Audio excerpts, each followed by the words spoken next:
Hi Broken Arrow, I'm Norm Stevens, Economic Development Manager for the City of Broken Arrow. Welcome to the latest segment of the Economic Development Impact Series, where we highlight the latest information about economic development administration and activity updates in BA. During these monthly updates, we will discuss why it is important for residents to shop local and how City and Chamber staff work to recruit and retain businesses. The updates will cover economic development activities that are happening all over the city. This month, I shared information on two more common social media misconceptions about economic development in the city. The first is, if there's sufficient rooftops in a specific area, the site selector will choose that area to develop.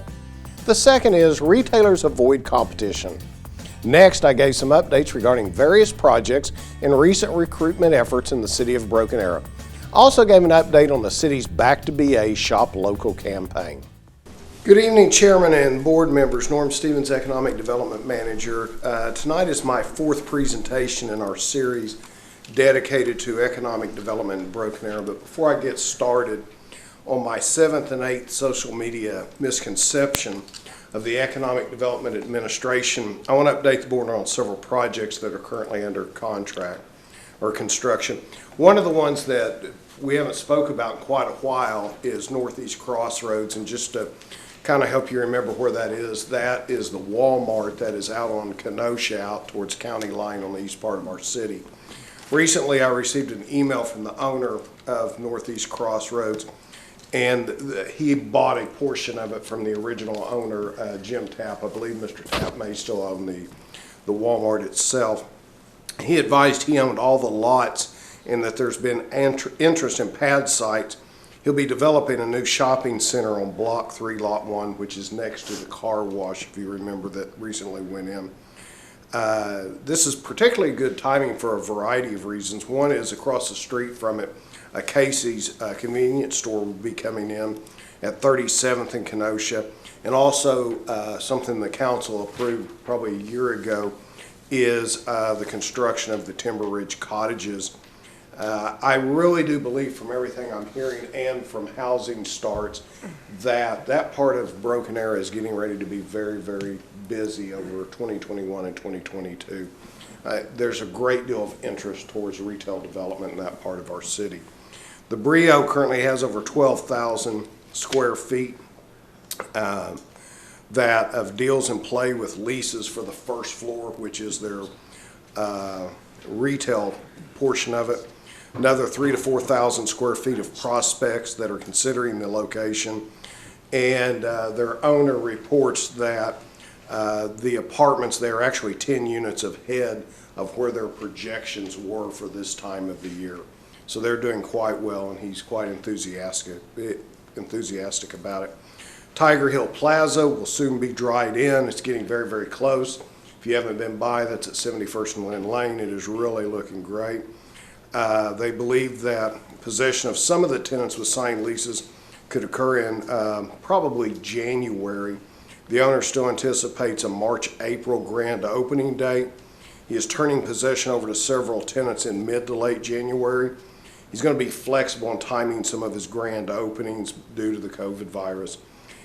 He believes it will be May or June before they have their actual ribbon cutting for it. But leasing is still progressing.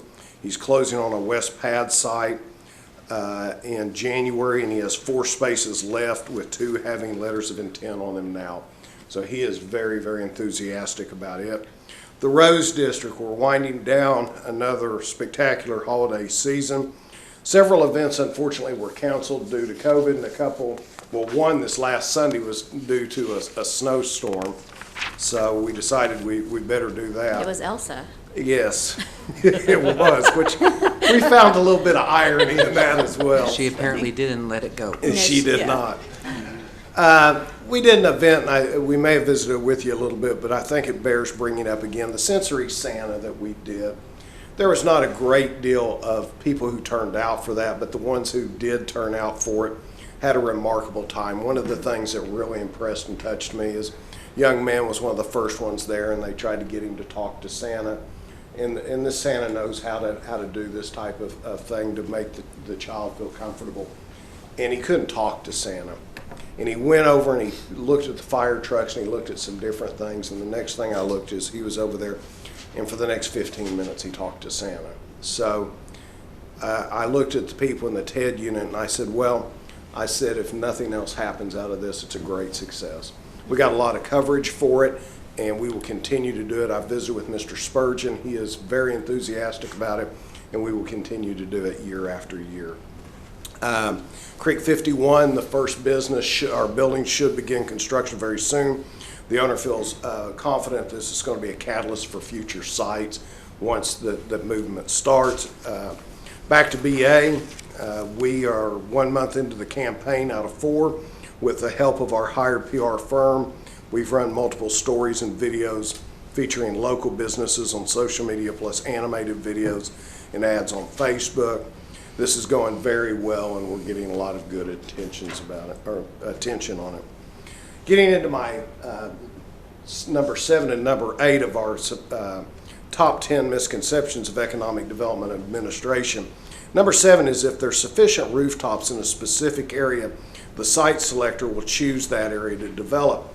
And this part can be confusing for people because if you'll remember on some of the previous presentations I've done, I talk about how density is one of the biggest things they look for. Well, now I'm going to show you how density is not the only thing they look for. It's just a key consideration. Daytime traffic is a very important consideration used by developers. Even if there are numerous homes in a specific area, if most of the occupants leave the city on a daily basis, that's not helping your lunchtime numbers. One of the biggest issues that I have visited with Mr. Spurgeon about over the years is our Rose District is our daytime traffic. Now with our wedding district that we have started in the Rose District, with Tulsa County putting in a satellite office, we believe that that is going to do great steps towards getting more density. In many cases, evening and weekend customers are not sufficient to create a successful business. Simply meeting a single criteria is not sufficient for most national site selectors. Traffic counts, daytime density, and household income always enter into their decision. Also, the type of products being sold will also dictate certain types of location. Convenient goods require easy access. You don't want it to be difficult if you have a convenience store to get into. You would not drop a convenience store in the Target complex. It would simply be too difficult to get into. Now, I could also make an argument that the Quick Trip that is at the Broken Arrow Expressway and Lynn Lane is sometimes difficult to get in and out of as well, but there is easy access into it. Specialty goods fulfill more unique needs than general products. Customers generally will not mind traveling out of their way to purchase the type of product because they can't procure them through convenience or general good retailers. This type of store may perform well near other shopping locations because their offerings may complement each other. Site selectors may require multiple entry and egress points onto their property. When we did Tiger Hill, one of the things you may recall that was very important to the person who was building Tiger Hill is that we provide another entry into the development. We had one on Lynn Lane and we had one on Kenosha, but their research showed that they had to have one additional, and it could have stopped the entire deal if our community development couldn't work with them to make that happen. Some people want traffic signals. They may be required, they may be asked for, others may not. Lack of visibility from the road, height of monument signs, and the amount of signage allowed on the building affect the site location. Things as minor to you or me as a percentage of the slope on the entryway into the property can dictate the site selection. Big ticket shopping stores usually sell items at a higher price that are purchased infrequently by the customer. Furniture, cars, upscale clothing are examples of those goods found at big ticket shopping stores. Because the price of these items are higher, this type of customer will want to compare prices before they purchase. One of the things I would tell people is don't confuse a lot of traffic for a lot of customers. You may have tremendous amount of traffic, but if they're not the type of traffic that is looking for your goods, they're not going to be of interest to you. As more than anything else, they're going to be an annoyance. I had a grocery store operator tell me one time. I was bragging about the high traffic counts in a particular area, and he looked at me and he said, "There's too much traffic. People won't go there because there's too many people that, make it difficult to get in and out of." It reminded me of the old Yogi Berra, comment when he played for the Yankees that, he was talking about a restaurant and he goes, "Nobody goes there anymore because it's too busy." So that's the same thing, same premise. I recently saw a social media post that a person said that he had had conversation with a representative from Kroger and they wanted to locate in South BA. And he suggested in that social media post the only reason they had not done so was the fact that no one from the city of Broken Arrow had called them. Well, I knew that wasn't the case. I knew that was inaccurate. So I immediately reached out to the person and I said, "Hey, provide me that name and I'll follow up with them immediately." Never heard back from that person. Should be noticed the closest Kroger to BA is located in Arkansas City, Kansas, 98 miles away. They do not have a store or distribution center in Oklahoma. The next one is retailers avoid competition. And a lot of people think this is accurate. It is far from accurate.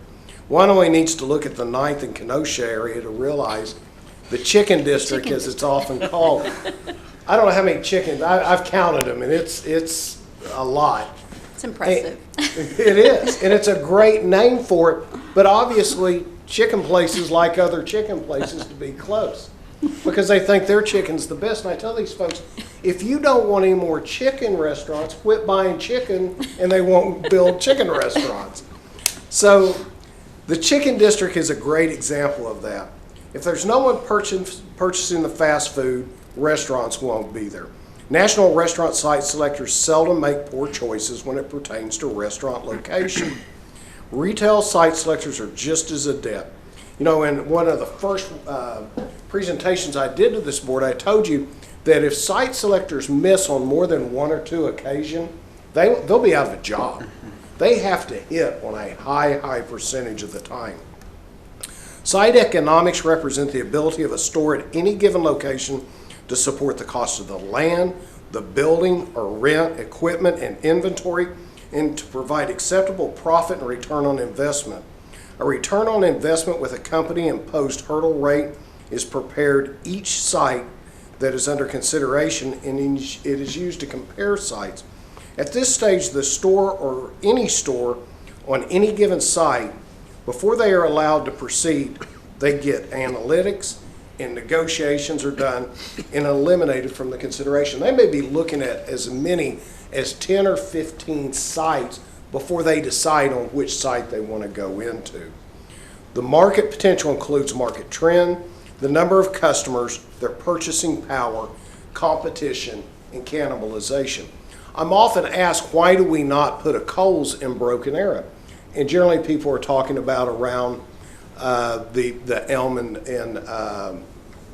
Broken Arrow Expressway in the Elm area or the Lynn Lane area. And I tell them 3 or 4 miles to the west is another Kohl's. If you want something from Kohl's, you're going to drive there. Kohl's is not going to reproduce their building and hire all new staff and management to run a building if it's simply going to cannibalize. The things that I've presented you over the last several weeks, and we'll present the last one in the next month, just shows that this is an exact science. This is something that doesn't happen because we want something to happen. You've got to put everything together to make it happen to get retail in your area. I'd be happy to answer any questions that you may have. Any questions of Norm? I don't have any questions. I'm just really excited about East Broken Arrow getting some stuff. I hear a lot about South BA not having anything, and I say, go to East BA. Come see what we have. Yeah. Well, you're getting ready to get quite a bit. You're also getting ready to get a lot of neighbors. Yeah. A lot of traffic. Yes. Thank you. Thank you. Thanks, Norm. That's it for this edition of the BA Economic Development Impact Report. Thanks for tuning in. If you have any suggestions or would like something specific mentioned in future monthly reports, please call or send me an email. Until next time, I hope you will continue shopping local and be amazed at what our city has to offer.